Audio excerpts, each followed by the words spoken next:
Solar panel લગાવ્યા પછી ઘણા લોકોને એક સવાલ થાય છે કે મારું લાઇટ બિલ હવે કઈ રીતે ગણાશે? તો ચાલો સરળ ભાષામાં સમજીએ। સોલાર લગાવ્યા પછી વીજ કંપની દ્વારા તમારા ઘરે બાય ડાયરેક્શનલ મીટર લગાડવામાં આવે છે। આ મીટરમાં ઇમ્પોર્ટ અને એક્સપોર્ટ રીડિંગ નોંધાય છે અને તેના ઉપર જ તમારા લાઇટ બિલની ગણતરી થાય છે। GERCના નિયમ મુજબ નેટ યુનિટ ઉપર બિલની ગણતરી થશે। નેટ યુનિટ એટલે ઇમ્પોર્ટ માઇનસ એક્સપોર્ટ। આ યુનિટ ઉપર જ તમારે બિલ ભરવું પડશે। પહેલું ઉદાહરણ જોઈએ। જો મહિનાના અંતમાં તમારા ઇમ્પોર્ટ રીડિંગ છે 300 અને એક્સપોર્ટ રીડિંગ છે 180 તો નેટ યુનિટ થશે 300 માઇનસ 180 એટલે કે 120 યુનિટ। એટલે અહીં તમારે 300 યુનિટનો વપરાશ થયો છે પણ બિલ તમારે માત્ર 120 યુનિટનું જ ભરવાનું થશે। એક્સપોર્ટ યુનિટ તમને બાદ મળશે।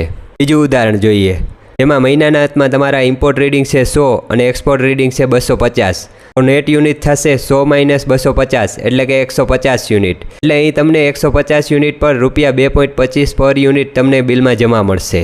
સરળ રીતે જોઈએ તો જો તમારા ઇમ્પોર્ટ રીડિંગ એક્સપોર્ટ રીડિંગ કરતાં વધારે હોય તો તમારે નેટ યુનિટનું બિલ ભરવું પડશે અને જો એક્સપોર્ટ રીડિંગ ઇમ્પોર્ટ રીડિંગ કરતાં વધારે હોય તો વધારાના યુનિટ પર તમને ₹2.25 લેખે બિલમાં જમા મળશે।